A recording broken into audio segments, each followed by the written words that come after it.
Hello, namaste. Thank you for listening to me. I'm very grateful. Today, I want to talk about love and compassion. So, all of us, we suffer a lot, and that suffering is usually caused by our own thinking, though we blame the outer world for it. It's his problem, his problem, her problem, their problem, my boss's problem. My parents didn't love me, or my wife doesn't love me, or my husband is a jerk, whatever. So, we're stuck in this constant negative, hateful thinking loop that is stuck non-stop, and most people aren't even aware of it. They're not aware that they're creating their own suffering. That's why they try to blame the outer world, or they try to self-medicate the pain using drugs or sex or alcohol or pornography or social media, the big five drugs. They constantly self-medicate. They have to constantly distract themselves because otherwise they realize how much pain they're in. And people who start meditating, they really feel the force of this, the suffering. That's why when people start meditating, they're like, oh, I feel so bad, or I feel so many negative emotions. How can I get rid of them? And they don't know, and they get confused and they sometimes quit. They oftentimes quit. They have to, because the suffering is so much. And they've been told this lie that meditation makes you happy. No, it doesn't. Meditation makes you worse. Because meditation puts the focus back on your mind and it shows you all the crap that you've been suffering. Just brings it into focus. So, your mind says, here, this crap. Thank you, sir. I don't want it. You can have it back. Your heart says to your mind, actually, all the emotion you've been suppressing. Heart says, here you go, sir. Thank you very much. And the mind says, what do I do? Mind panics, and it has to panic. That's why people quit meditation. They go back to, FaceTube or whatever. Yeah, I know FaceTube isn't a word. FaceTube. Swiping on FaceTube to make themselves happy. So the question people are, many people in spiritual who are serious with meditation, they ask us, what do we do now? Because the pain won't go away immediately overnight, no matter how many hours you meditate. You were putting this crap in for like years. If you're 35 years old and you started meditating last week, you've been putting the crap in for 35 years, or at least 30 years.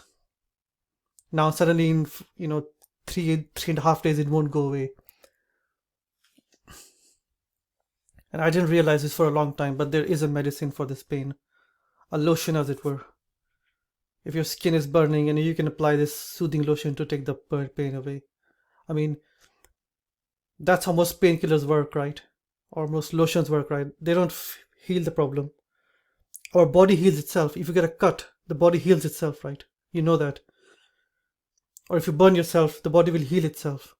The only thing these lotions does is it applies calms the pain down so the body can do its work. And the self-medicating lotion for the spiritual pain is love and compassion. But it's more than just lotion, because it doesn't just hide the pain, it goes down to the core and fixes the underlying problem. Love and compassion. And many people use these words, love, I love myself, I used to practice love, or they practice compassion. And they do it in a very hypocritical and very fake way. So they'll be talking about love and compassion, and then 5 minutes later, I've been seeing this, they'll be on Twitter sending death threats to, not death threats, but attacking people. Oh, you're such a selfish bastard. I'm like, 5 minutes ago you were talking about compassion on your blog, and now where did compassion go? Did you like piss it away in the toilet? They go to the toilet and all the compassion just flows out. Psst, gone. Flash. That's not compassion. Yeah. If you drink a lot of beer, then you go to the toilet to release it. You drink a lot of coffee or something. Compassion isn't like that. It shouldn't just flow away every time you're on Twitter, on social media. Compassion starts with yourself and self-love. And you need to practice self-love and self-compassion. And that is a way to heal the pain of your mind. When you start meditating, you'll feel this pain. And we have this, this great medicine that can help us, which is practicing compassion for ourselves. That this is a theory. How do you do it in practice? What I find in practice is, if you're suffering, if meditation, you don't have to do sitting meditation. I find that affirmations work really well. Something like, I am worthy of love. I'm worthy of, or just I am worthy. I deserve to be loved. I'm worthy of love. I'm perfect as I am. Because when you start meditating, you'll start noticing these negative patterns, and they'll be different for you, obviously. But you'll find there are a few negative patterns that keep looping in your head, like I'm not good enough, I'm not worthy, or I'm crap, I'm not a good person, I don't deserve this. So you need to counter that. You need to counter that negativity. And in some meditation styles, you're supposed to just watch it and you're not judge it. I think I said in the last video that's bullshit, because it's like a bully in your house slapping around, and you're practicing non-judgmental. No, you don't. You get that bully out of your house first. Then you practice, what witness or watching meditation.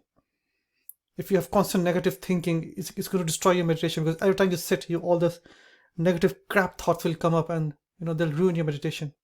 They make you feel more depressed and more angry. That's why many people in meditation they feel horrible. I was like that. Every time I sat down to meditate, I would get angry. I didn't know why. And many people become more depressed when they meditate. The thing is, all the stuff you've been suppressing comes up. And so you have to counter that negativity. You do it with compassion to yourself. You say, I am perfect as I am. And you take your main thought pattern, whatever it is, like I'm crap or I'm not good enough. You say, I am good enough. I deserve to be happy. I deserve to be, peaceful. This is spiritual peace and spiritual awakening are my right, my birthright, and I deserve them. And you have to practice that. You have to look in the mirror and say it. You have to write it down 100 times. Journaling works. And you have to do it for over and over for weeks and months to counter the negativity that's been going on in your head. And you have to practice this compassion for yourself. Every time you fail, you can't meditate or whatever, you have to practice, right? That's fine. I'm human after all. You accept your humanness, you accept your imperfections. Say, okay, I lost my temper there, or I didn't act as nobly as I should have. That's fine, because I'm still human. I'm imperfect. And if you accept your imperfections, they start to heal, because your love and compassion, the qualities of our higher self, our own inner deeper self, our higher self. It's a being of pure love and compassion. So if you're feeling compassion for yourself, you're putting yourself in touch with that energy, that vibration, and that energy starts healing you and starts healing us. So I've said this, I think in previous videos, like you've got a stove you leave a stove on, you put something on the stove, you leave it on. So you've got you're boiling something, milk or something, and you leave it on for too long, and it becomes red hot. You forget to turn it off. That's how our mind is. It's full of red hot heat and hate and anger. And love and compassion are like sprinkling water over it. Makes all the heat vanish. Because you can only have one thing. You can have love and compassion, or you can have hate. You can't have both. You can't have two people living in your head. And I say the practical, this is a theory. And many people understand the theory, but they don't practice it. And just understanding love is great is not enough. You need to practice it, practically do it. That's why I say you need to analyze your mind. You need to look at your mind. Look at the most negative patterns you have, and they'll be different for you. Write them down. What's stopping you from being spiritual? And then you need to replace that negative pattern with one that is positive and loving and compassionate towards yourself. If you're constantly saying, I'm not good enough, you need to replace that with, I am good enough. Otherwise, you won't be able to meditate. So love and compassion are the antidote. And the problem most people do is they want to save the world, so they practice love and compassion on others. And that's just the ego's game. Like, I'm going to save the world so that I don't have to look at myself. The ego hates, the mind hates looking at itself, and it'll use any excuse it can to get away from the task. And its favorite excuse is, I'm going to save the world. I'm going to help other people. I'm going to help the homeless, the starving children in Africa. I'm going to show compassion towards them. No, stop. Compassion and love starts at home. If you have no compassion for yourself, you cannot have it for others. And anyone who says otherwise is a liar and a hypocrite. Yeah. Anyone who thinks they can have compassion for others but not for themselves is a hypocrite. You can only have compassion for yourself. And once you have a lot of love and compassion for yourself, then it overflows to other people. I repeat, it overflows to other people. You cannot forcefully create it for other people. You have to start at home. You have to start with love and compassion. So if you're meditating for many years and it's not working, you feel angry or depressed every time you sit, that usually means you're not practicing love and compassion for yourself. And you need to start with there. So whatever meditation you're doing, chanting mantra, stop it, because it's clearly not working. And you'll know it's not working because you'll get irritated. You need to try something else. And like I said, self-love and self-compassion are the best things to do here. And the practical I've told you, need to do affirmations. You need to look in the mirror and say, I'm worthy of this, I deserve this. I deserve peace, I deserve love. And it's very hard for some people. Write it down if you can't say it in the mirror. You have to constantly practice these affirmations. I thought affirmations were stupid, and I didn't do them for a long time. Until, I realized that I was harming myself by my constant negativity that was going on. It was automatic and subconscious. I wasn't consciously going, oh, I'm not good enough. It was subconscious and hidden at a very deep level. And it took a lot of self-analysis and meditation to break it up. And that's when I realized that just looking at it or being a witness, that crap doesn't work. It didn't work for me. It might work for you, good for you. If it works for you, good for you. It didn't work for me at all.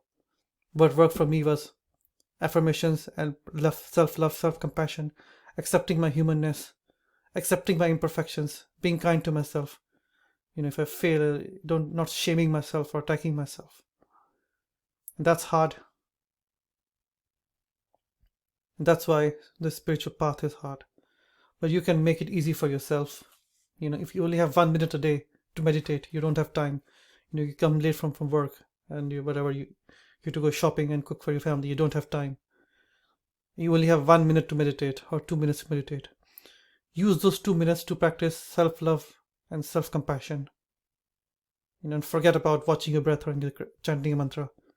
If you have time after the first 2 minutes, then you can do your normal meditation. But always start with gratitude, compassion, and love for yourself. The first 1 or 2 minutes must be that. Because otherwise there's so much poison in our head, it won't let us meditate. You need to replace this poison of negative thinking with love and compassion. And then you can meditate. You have to do it in this step. Many people think that by meditating they become love and compassionate. And they might. It might work for some people. It didn't work for me. And from what I look at the forums, it doesn't work for most people either. So love and compassion first, then meditation. In that order. Thank you very much. Thank you for listening to me. I'm grateful.